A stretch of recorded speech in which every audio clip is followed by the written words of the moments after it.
Tuluyan ang inilabas ni Coach Tim Cone ang mga nakita kay Troy Rosario sa unang salang pa lang nito sa Barangay Ginebra. Inamin naman ni Stephen Holt na hindi dapat magdiwang kaagad sa isang panalo pa lamang ng kanyang koponan.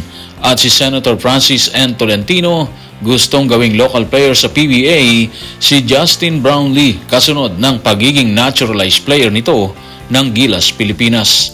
Tutukan po natin ang lahat ng yan. Pero bago yan, pakisubscribe, like, and share na lang muna para pareho tayong updated. Matapos ilahad ni Troy Rosario ang lahat tungkol sa pagpasok niya sa Barangay Ginebra na binusisi natin sa playoffs, hindi naman nagpaiwan si Coach Tim Cone.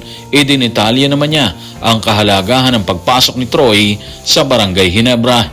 Tanong, sa pananaw ni Coach Tim, ano ang halaga or maaaring napunan ni Troy Rosario sa Gene Kings?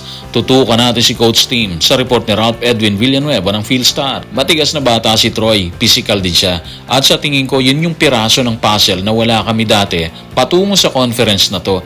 Napunan niya ang physical na bahagi ng paglalaro sa 3 at 4 na position.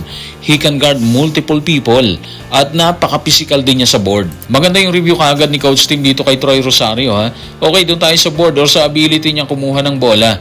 Nagbaba siya ng 7 rebounds at 6 doon kinuha niya sa opensa. Not bad, sabi nga nila, di ba? Tapos kitang-kita ni Coach Tim ang pagiging physical ni Troy sa bakbakan na sa tingin natin makakatulong talaga sa kampanya ng Ginebra ngayong season. Lalo na andyan si Stephen Holt na nalimitahan ng galaw ni Robert Bolick na nagtala ng malaking puntos versus SMB. Ibig sabihin, malaking tulong talaga si Troy Rosario sa Barangay Ginebra. Yun yung nakikita ngayon ni Coach Tim. Yung kakayahan ni Troy na maglaro sa 3 at 4 na position, malaking bagay yon. Kasi ayon na rin kay Coach Tim, mas gumagaang ang galaw ni Justin Brownlee. Sabi niya kasi kung dati raw, malimit umaasa sila kay Justin sa rebounding at sa mga inside play, ngayon dahil pumasok si Troy, may katulong na. So ibig sabihin, mas gumanda ang lagay ng koponan, mas naging maayos at mas magaang. Dagdag pa ni Coach Tim na katulong din ang pagpasok ni Troy dito kay Stephen Holt.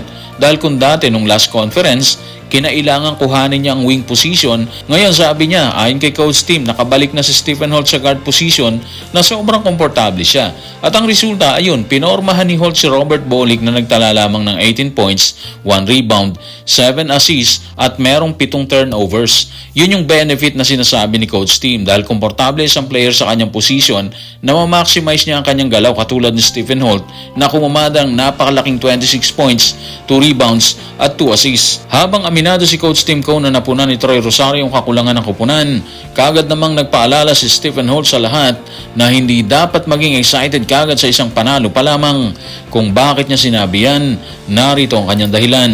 Tutukan natin sa Stephen Holt sa report ni Jerry Ramos sa Spin. Isang panalo pa lang yan, hindi tayo dapat paka-excited.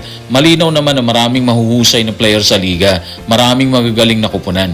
At sino man, pwedeng gawin yan sa isang partikular na araw kung hindi ka handa. Kaya muli, malayo pa ang laban at kailangan nating maging handa sa Biyernes. Tama naman yung sinabi niya, di ba? Hindi dapat magdiwang kaagad kasi isa pa lang yun eh. Marami pang posibleng mangyari. Pwedeng nananalo sila ngayon, pwede rin na matalo sila sa susunod. Yun lang naman yung mensahe niya, di ba? Huwag maging overconfident na rin siguro na minsan nangyayari sa panalong nakuha nila sa huling laban. Pero in fairness sa Ginebra, maganda yung lineup nila ngayon ha. Kaya mararamdaman mo sa fans na sobrang excited sila rito. Lalo na nung pumasok si Troy tapos sinundan ng panalo. At ngayon, may pahayag si Coach Tim Cone na malaking puwangan sinarhan ni Troy dito sa Gene Kings. Parang kung ikaw ang isa sa mga supporter ng Ginebra, medyo imposible na hindi ka ma-excite, di ba? Medyo gutom na gutom kasi sila sa kampyonato kaya siguro hindi mo talaga sila masisi na ganun yung mga reaction nila na magdiwang kahit isa pa lang ang panalo nila dito sa Commissioner's Cup.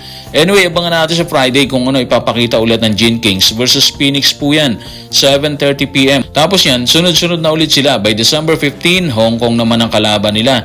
December 18, Terra Firma. At December 21, ang grupo naman ni Jordan Heading at Balti na Converge. And of course, yung December 25, Magnolia naman yan. Lahat 7:30 p.m. po yan. Kung hindi sang-ayon si Stephen Holt na kagad magdiwang sa isang panalo pa lamang ng Ginebra, isinusulong naman umano ni Senator Francis Tolentino ang karapatan ni Justin Brownlee at ng iba pang naturalized player ng Gilas, Pilipinas na makapaglaro bilang lokal.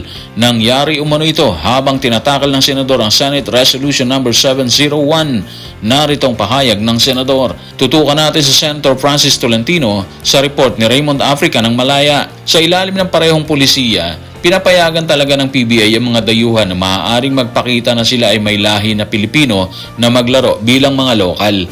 Kaya bakit ipagkakait kay Brownlee at sa iba pang naturalized na manlalaro na katulad niya ang parehong pribilehiyo? Dapat bigyang diin na sila ay mga Pilipino, hindi lamang sa papel kung hindi ayon sa batas. Matindi yung argumento, di ba? Kung naturalized player ka naman talaga or naturalized Pilipino ka na, parang dapat ma-enjoy mo na yung pribilehiyo ng isang tunay na Pilipino. Yan yung argumento ni Senator Tolentino tungkol sa kaso hindi lang ni Brownlee, kundi maging lahat ng naturalized player ng Gilas Pilipinas. So parang sinasabi niya kasi, naturalized Pilipino lang sila sa papel pero hindi sa totoong kahulugan ito. Sabi niya nga, di ba, bakit mo ipagkakait sa kanya ang pribilehiyo ng isang tunay na Pilipino kung naturalized na siya? Hindi lang daw sa papel, dapat sa batas din. Kung sisilipin mo naman talagang mabuti, tama yung pinaglalaban ni Senator Tolentino. Ang problema lang siguro is once na pinayagan mo na sila, lahat ng naturalized player ng Gilas, halos magiging dalawa na ang import ng isang kupunan kung commissioners at governors cup ang ginaganap dito sa PBA. Yan din yung argumento ni Senator Bongo. Sabi niya, mawawala na yung excitement sakaling ganun ang mangyari. Parang magiging dalawa na umano yung import. Pagdidiin pa ni Senator Bongo, may mismatch na mangyayari sakaling maglaro na bilang local ang mga naturalized player natin. May point naman siya doon. May mismatch talagang mangyayari dahil iba yung lakas, built ng katawan ng isang katulad ni Justin Brownlee. Pero hindi mo rin kasi pwedeng isang tabi yung mga sinabi ni Senator Francis Tolentino. In short, pareho silang may point. Para naman sa akin, siguro nakadepende talaga yan sa pamunuan ng PBA. Kahit mismatch yan, kung papayagan nila mangyari yan, walang pwedeng kumontra dyan. So guys, maraming salamat.